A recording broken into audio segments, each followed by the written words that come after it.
శ్రీ గురుచరిత్ర అధ్యాయం 28 కథారంభము. అటుపై జరిగిన వృత్తాంతం సిద్ధయోగి ఇలా చెప్పారు. శ్రీ గురుడు ఆ చండాలునితో, నాయన, ఏ పాపాల వలన ఎలాంటి అధోగతి కలుగుతుందో చెబుతాను విను. ఆచారం పఠించని విప్రుడు హీనజాతిలో జన్మిస్తాడు. తల్లిదండ్రులను, గురువులను, కులశ్రీని, కులదేవతను, సత్యమును, అహింసమును విడిచినవాడు కన్యాశులకం తీసుకునేవారు. అనాచారులతో సాంగత్యం చేసేవారు.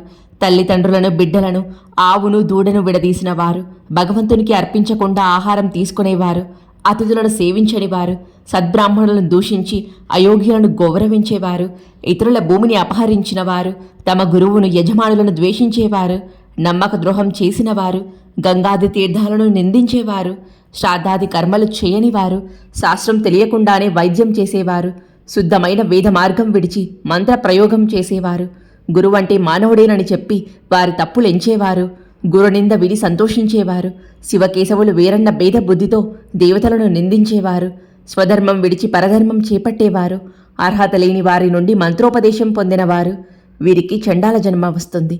గురువును, కుటుంబాన్ని విడిచిన వారికి ఘోరమైన వ్యాధులొస్తాయి. ఇతరుల రహస్యాలను, పాపాలను బయటపెట్టి చాటిన వారికి జన్మాంతరంలో గుండె జబ్బు వస్తుంది.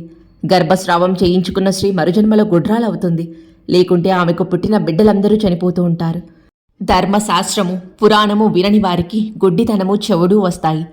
పతితులతో స్నేహం చేసిన స్త్రీ గాడిదగాను, బ్రహ్మహత్య వలన క్షయరోగము, ధర్మ విరుద్ధమైన రతి వలన కుష్ఠురోగము, నమ్మక ద్రోహం వలన అన్నద్వేషము, అజీర్ణము కలుగుతాయి. ఇతరుల సేవకుల మనసులను విరచి వారి చేత తమ సేవ చేయించుకునే వారికి చెరసాల ప్రాప్తిస్తుంది. పుణ్యకర్మలు నిరసించేవారు, వారి మాటలు నమ్మినవారు, ప్రజాహితకరములైన చెరువులు, బావులు, తోటలు, మార్గాలు, యజ్ఞాలను ధ్వంసం చేసేవారు, ఏకాదశి మొదలైన వ్రతాలలో పగలు భుజించేవారు, దానమిచ్చి దానిని తిరిగి స్వీకరించేవారు, ఇచ్చిన మాట తప్పేవారు, పరధర్మం అనుష్ఠించేవారు, తమ పుణ్యాలు ఇతరుల పాపాలు ఏకరువు పెట్టేవారు, దాంబికుడు, దుస్సంగుడు యంత్రమంత్రాలతో ఇతరులను చంపేవారు, కర్మభ్రష్టులు, ఇతరులకు సంతాపం కలిగించేవారు, మరణించాక యమలోకంలో సూక్ష్మ శరీరంతో శిక్షలు అనుభవించి తర్వాత చండాల యోనుల్లో జన్మిస్తారు.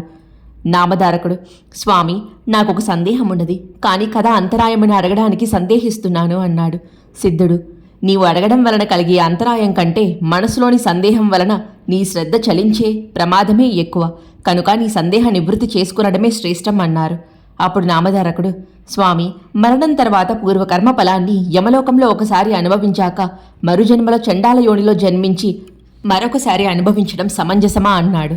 అందుకు సిద్ధుడు వివరించాడు. భౌతిక దేహం ఒక పరిమితిలోని కష్ట సుఖాలను మాత్రమే అనుభవించగలదు. అందుకే దానిని మరణావతి శరీరము లేక పతనావతి శరీరము అంటారు. దీనితో అనుభవించే వీలులేని అపారమైన కర్మఫలాన్ని సూక్ష్మమైన యతనా శరీరంతో జీవుడు అనుభవిస్తాడు. భౌతిక శరీరంలో అనుభవించవలసిన వాటిని మరలా జన్మించి అనుభవిస్తాడు. నామధారకుడు, ఏ పాపాల వలన ఏ జన్మలొస్తాయో ఉదహరించండి అంటే సిద్ధుడిలా చెప్పారు. ఏమి చేస్తే చండాల జన్మ కలుగుతుందో కొంత చెప్పాను. అంతేకాక క్రోధము, శూద్ర స్త్రీల పట్ల కామశక్తి, ఎద్దునెక్కుట, అల్లము, ఆకులు మొదలైన రసవస్తువులను, వేదాలను అమ్ముట, భగవదర్పితం కాని ఆవు పాలు త్రాగుట, నిషిద్ధాన్నము, దుర్మార్గుల నుండి దానము స్వీకరించడము, ఇతరుల జీవనాధారం అపహరించడము, సంధ్యాకాలంలో నిద్రించడము బ్రాహ్మణునికైనా మరుజన్మలో చండాల జన్మ కలిగిస్తాయి. యమలోకంలో అనుభవించే శిక్షలు 8,40,00,000. వీటిలో ప్రధానమైనవి 21. పాపి మరణించగానే యమభటులు వాడి ప్రాణాలని యతనా శరీరంలో బంధించి అడుగుపెట్ట వీలులేని భయంకర మార్గంలో తీసుకుపోతారు. వాడు ఆకలి దప్పల వలన నడవలేక నడుస్తుంటే యమభటులు వాణ్ణి భయపడతారు. వాడు మూర్ఛపోతే వాణ్ణి లేపి చీము, నెత్తురు ప్రవహించే వైతరిణి నదిలో ముంచుతూ లాక్కుపోతారు. ఇలా యమలోకంలో శిక్షలు అనుభవించాక వాడు భూమిపై జన్మిస్తాడు, లేక వాసనా బలం వలన భూతంగానో ప్రేతంగానో ఉండి శిక్షను అనుభవిస్తాడు. గురుద్రోహి విప్రులను పరాభవించిన వాడు బ్రహ్మ రాక్షసులవుతారు. హీనులను సేవిస్తే గాడిదగాను, అతిథిని విడిచి భుజిస్తే కోడిగాను, ద్రవ్యం అపహరిస్తే వంటగాను, ఫలపత్రాదులు దొంగలిస్తే కోతిగాను, తేనె అపహరిస్తే పక్షిగాను, మాంసం అపహరిస్తే గ్రద్దగాను, అన్నం అపహరిస్తే మిడతగాను, జలం అపహరిస్తే చాతక పక్షిగాను, ధాన్యం అపహరిస్తే మిడతగాను, విషం అపహరిస్తే తేలుగాను జన్మిస్తారు. స్వర్ణాపహారి క్రిమి కీటగాతుగాను, పక్షిగాను పుడతారు. గడ్డి దొంగలిస్తే పశువుగాను, మంత్రరహితంగా భుజిస్తే కాకిగాను, మిత్రద్రోహి గద్దగాను జన్మిస్తారు. బ్రహ్మహంతకుడు క్షయరోగిగాను, గ్రంథచోరుడు గుడ్డిగాను, గణార్థచోరుడు గండరోగిగాను, పరద్రవ్యాపహారి సంతానహీనుడుగాను, వస్త్రచోరుడు చర్మరోగిగాను అవుతారు. అసత్యమాడేవాడు, ఆహారం దొంగలించేవాడు గల్మ రోగులవుతారు. నూనె అపహరిస్తే సుఖరోగము, విశ్వాసఘాతకునికి వాంతులు, దైవధనం అపహరిస్తే పాండురోగము వస్తాయి. రోగాలన్నీ పాప ఫలితాలే. పరశ్రీ గమనం వలన 100 జన్మలు కుక్కగా పుడతారు. పరశ్రీ భగవద్దర్శనం వలన గుడ్డితనము, బంధు భార్యాగమనం వలన గాడిద, పాము జన్మలు, పరశ్రీ ఆలింగనం వలన గుండెపోటు కలుగుతాయి. నామధారకుడు శ్రద్ధగా విని, స్వామి, ఇది వరసు తెలిసో తెలియకో పాపం చేస్తే దాన్ని పోగొట్టుకునే ఉపాయమే లేదా అన్నాడు. అందుకు సిద్ధుడు, త్రివిక్రమ భారతికి కూడా ఈ సందేహమే కలిగింది. ఆయన అడిగితే శ్రీగురుడు ఇలా చెప్పారు, నాయన, నిజమైన పశ్చాత్తాపమే అందుకు మొదటి మెట్టు. అటు తరువాత వెనక తాను ఆ చేసిన పాపానికి ప్రాయశ్చిత్తం చేసుకొని తప్పును సభలో ఒప్పుకొని సభ విధించిన శిక్షను అనుభవించాలి. తగిన కృత్యాది వ్రతాలు ఆచరిస్తే పాపం నశిస్తుంది. అలా చేయడానికి తగిన శక్తి లేకుంటే గోదానం వలన కానీ లేక గోవు యొక్క వెలను దానం చేయడం వలన కానీ పాపం పోతుంది. 10 స్నానాలు, 200 ప్రాణాయామాలు, సువర్ణ దానాల వలన కొంత పాపం నశిస్తుంది. సద్గురు సేవ వలన మాత్రం మహాపాపాలు కూడా మటుమాయమవుతాయి. అంతటి సాధనము ఇంకొకటి లేదు. ప్రజాపత్య కుచ్చం అంటే మొదటి 3 పగళ్ళు, తర్వాత 3 రాత్రుల యందు మాత్రమే భుజించాలి. తర్వాత 3 రోజులు ఆయాచితంగా వచ్చినదే భగవత్ప్రసాదంగా తింటూ ఉపవసించాలి. 3 రోజులు పూర్తి ఉపవాసం చేయాలి. 10,000 గాయత్రి జపము, అందులో 10వ వంతు గాయత్రి హోమము చేసి 12 మంది బ్రాహ్మణులకు భోజనం పెట్టి గోదానం గాని లేక గిరిగింజ ఎత్తు బంగారం గాని దానమివ్వాలి. శుక్ల పాడ్యమి నాడు 1 ముద్దతో మొదలు పెట్టి పూర్ణిమ వరకు రోజుకొక ముద్ద పెంచుకుంటూ రావాలి. పౌర్ణమి నాడు 15 ముద్దలు భుజించాక మరలా రోజుకొక ముద్ద తగ్గించుకుంటూ వచ్చి అమావాస్య నాడు ఉపవసించాలి. ఇలా చంద్రకళలను అనుసరించి భుజించడం చంద్రాయన వ్రతం అంటారు. అసలు పగలు 12, రాత్రి 15 ముద్దలు తీసుకునడమే ఆరోగ్యానికి మంచిది. స్వల్ప భోజనమో లేక పాలు మాత్రమే మాంసం సేవిస్తే పాపశుద్ధి కలుగుతుంది. మారడు దళాలు, రావి మండలు, పద్మాలు మొదలైనవి నీటిలో వేసి స్నానం చేస్తే కొంత పాపం నశిస్తుంది. గంగా స్నానము, రామేశ్వరంలో సముద్ర స్నానము, పుణ్యక్షేత్రంలో అనుష్ఠానము వలన కూడా పాపాలు నశిస్తాయి. 1,00,000 గాయత్రి మంత్రం వలన మద్యపాన దోషము, 1,00,000 గాయత్రి వలన బ్రహ్మహత్యా పాపము, 7 లక్షల జపం వలన స్వర్ణం దొంగలించిన పాపము పోతాయి. సర్వ పాప నాశనానికి పావమాన సూక్తం 610, ఇంద్రమిత్రము అను 2 సూక్తాలతోనూ, కస్యశూనమనే సునశేష సూక్తాలతోనూ, సమ్న ఇంద్రాగ్ని అనే శాంతి సూక్తాలతోనూ, త్రిసువర్ణం పౌరుషం నాచికేతం అగమర్శనం అనే సూక్తాలతోనూ ఒక 6 నెలలు వేద పారాయణ చేస్తే మహాపాపాలు కూడా తొలగుతాయి. సర్వపాప శాంతి కోసం దర్భసహితమైన తీర్థాన్ని, పంచగవ్యాన్ని అంటే ఆవు యొక్క పంచితము, పాలు, పెరుగు, వెన్న, నెయ్యి స్వీకరించాలి. భార్యాభర్తలిద్దరూ పాపం చేస్తే ఇద్దరూ ప్రాయశ్చిత్తం చేసుకోవాలి. స్వయంగా పాపం చేయకపోయినా పాపుల సహవాసం చేసినా కూడా ప్రాయశ్చిత్తం అనుభవించాలి. నామధారక, నిండు కళ్ళు ముంతను ఎంతకాలం గంగానదిలో పెట్టినా ముంతలోని కళ్ళు బయటకి, నీళ్లు ముంతలోకి ఒక్క చుక్కైనా ఎక్కవు. అలానే భగవంతుడిపై భక్తి లేకుండా ఎన్ని ప్రాయచిత్తాలు చేసుకున్నా పాప విముక్తి కలగదు. తర్వాత శ్రీగురుడు ఆ చండాలునితో, నీవు తల్లిదండ్రులను విడిచిపెట్టడం వలన, గురువులను దూషించి వారిని విడిచి వేరే ఉన్నందువలన నీకు ఈ చండాల జన్మ లభించింది. 1 రోజులు సంగమంలో స్నానం చేస్తే క్రమంగా శుద్ధుడవై వచ్చే జన్మలో సద్బ్రాహ్మణుడిగా జన్మిస్తావు అని చెప్పారు. అప్పుడు ఆ చండాలుడు, స్వామి, మీ కటాక్షమనే గంగా ప్రవాహం వల్ల నేను పాప విముక్తుడనయ్యాను.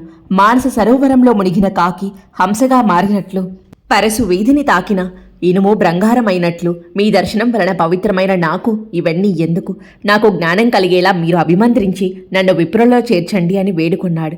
శ్రీగురుడు, పూర్వ పాపకర్మ ఫలితంగా ఇలాంటి రక్తమాంసాలు పంచుకొని పుట్టి పెరిగిన నీకు అదెలా సాధ్యము? పూర్వం విశ్వామిత్రుడు బ్రహ్మర్షిని అనిపించుకోవాలని కొన్ని 100 కొద్ది సంవత్సరాలు మహాతపస్సు చేసి తనకది ప్రసాదించమని ఇంద్రాది దేవతలను కోరాడు. ఆ పని వశిష్ఠ మహర్షి వలన కావలసిందే గాని తమ వల్ల కాదని ఆ దేవతలు చెప్పారు. అప్పుడతడు వశిష్ఠ మహర్షిని ఆశ్రయించగా ఆయన అది సాధ్యపడదని చెప్పారు. అందుకు విశ్వామిత్రుడు కోపించి వశిష్ఠుని 9 కొడుకులను చంపారు. వశిష్ఠుడు అతని శిక్షించలేదు, కానీ అతడు బ్రహ్మర్షి అని మాత్రం అంగీకరించలేదు. విశ్వామిత్రుడు క్రోధంతో ఒక పెద్ద బండనెత్తి వశిష్ఠ మహర్షిపై వేయాలనుకున్నాడు. కానీ తిరిగి ఆలోచించుకొని, వశిష్ఠుడు మరణిస్తే నేను బ్రహ్మర్షినని అంగీకరించగల వారెవరు? దేవర్షులందరూ ఆయనను అనుసరించేవారే కదా. ఈయనను చంపడం వలన నాకు లేనిపోని బ్రహ్మహత్యాపాతకం కూడా చుట్టుకుంటుంది అని తలచి పశ్చాత్తాపంతో ఆయన పాదాల మీద పడ్డాడు.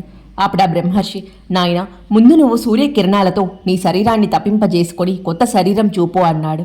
విశ్వామిత్రుడు అంగీకరించి సూర్యకిరణాల వలన తన దేహం మాడిపోయి కొత్త దేహం వచ్చే వరకు తపస్సు చేసి తిరిగి వచ్చాడు. అప్పుడు అతడు బ్రహ్మర్షి అయ్యాడని వశిష్ఠుడు అంగీకరించాడు. అలాంటిదేమీ చెయ్యకుండానే నాకదెలా సాధ్యము? పూర్వం నీవు చేసిన పాపానికి పశ్చాత్తాపం చెంది నేను చెప్పినట్లు చేస్తే ముందు జన్మలో నీవు సద్బ్రాహ్మణుడవవుతావు వెళ్ళు అన్నాడు. కాని పేదవానికి పెన్ని దొరికినా, మృత్యుముఖంలో ఉన్న వాడికి అమృతం దొరికినా, ఆకలిగొన్న పశువుకు గడ్డి దొరికినా వాటిని విడువలేనట్లు పూర్వజన్మ శృతి పొందిన ఆ చండాలుడు స్వామి మాటలకు అంగీకరించక మాలపల్లెకు వెళ్లకుండా అక్కడే కూర్చున్నాడు. కొంతసేపటికి అతని భార్యాబిడ్డలు వచ్చి అతన్ని ఇంటికి రమ్మని పిలిచారు. అతడు, నేనిప్పుడు సద్బ్రాహ్మణును, నన్ను తాకవద్దు, దూరంగా పొండి అన్నాడు. ఆమె ఆశ్చర్యపోయి, ఏమయ్యా, నీకేమైనా పిచ్చి పట్టిందా అనగానే అతను ఆమెను కొట్టబోయాడు. ఆమె భయపడి ఏడుస్తూ శ్రీ గురునికి నమస్కరించి, బాబు, ఇతడు నాపై ఎప్పుడు ఎంతో ప్రీతిగా ఉండేవాడు. ఇతడికి మతి చలించింది. నన్ను ఇప్పుడు ఎక్కడికి వెళ్ళమంటారో చెప్పండి. నేను ఇంకా ఈ బిడ్డలను ఎలా పోషించేది స్వామి? మీరే ఈయనకు బుద్ధి మార్చాలి, లేకుంటే నేను ఇక్కడే ఉరిపోసుకుంటాను అని గోల పెట్టింది. శ్రీ గురుడు నవ్వుతూ అతని కేసి చూస్తూ, నాయనా, ఇకనైనా నా మాట విని ఇంటికెళ్ళు. భార్యాపిల్లలను ఏడిపిస్తే నీకింక సద్గతి లభిస్తుందా? సంసారిక సుఖం అనుభవిస్తూనే నీవు జన్మ పరంపర నుండి బయటపడగలవు. లేకుంటే ముందే పెళ్లి చేసుకోకుండా ఉండవలసింది. సూర్యచంద్రుల సాక్షిగా పెళ్లి చేసుకున్న దానిని విడిచిపెడితే నీకు మహాపాపం వస్తుంది అన్నారు. అతడు చేతులు కట్టుకొని, స్వామి, నేను సద్బ్రాహ్మణుడనన్న జ్ఞానం కలిగాక అలా చేయడం నాకెలా సాధ్యం అన్నాడు. శ్రీ గురుడు నవ్వుకొని, నీవితని వంటి మీదనున్న విభూతి తొలగిస్తే గాని ప్రయోజనం లేదు అని తలచారు. ఆయన ఒక శిష్యుణ్ణి పిలిచి ఒక శ్రీమంతుడు పిసినారి అయిన బ్రాహ్మణుని తీసుకురమ్మని పంపారు. అతడు గ్రామానికి వెళ్లి ధనాస్తో వాణిజ్యం చేసుకుంటున్న ఒక పిసినారి బ్రాహ్మణుని తీసుకొచ్చాడు. అతడితో, స్వామి, నాయన, నీవతనికి స్నానం చేయించు, అప్పుడు అతనికి తిరిగి తన కుటుంబంపై మమకారం మేల్కొంటుంది అని ఆదేశించారు. వెంటనే ఆ వ్యక్తి కుండతో నీళ్లు తెచ్చి పూర్వజన్మ శృతి పొందిన ఆ చండాలుని తలపై కుమ్మరించాడు. అతని వంటిపైనున్న విభూది కొట్టుకుపోయిన వెంటనే అతడు ముందు జరిగిందంతా మర్చిపోయి భార్యాబిడ్డలతో, ఇంతకు ముందు కొద్దిసేపు నాకు మతిపోయినట్లయింది. ఇంతకు మీరందరూ ఇక్కడికి ఎందుకొచ్చారు? నేను ఒంటరినన్న భయం మీకెందుకు? ఇది పగలే కదా అన్నాడు.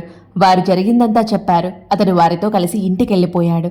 ఆ సన్నివేశమంతా చూసిన వారు ఆశ్చర్యపోయారు.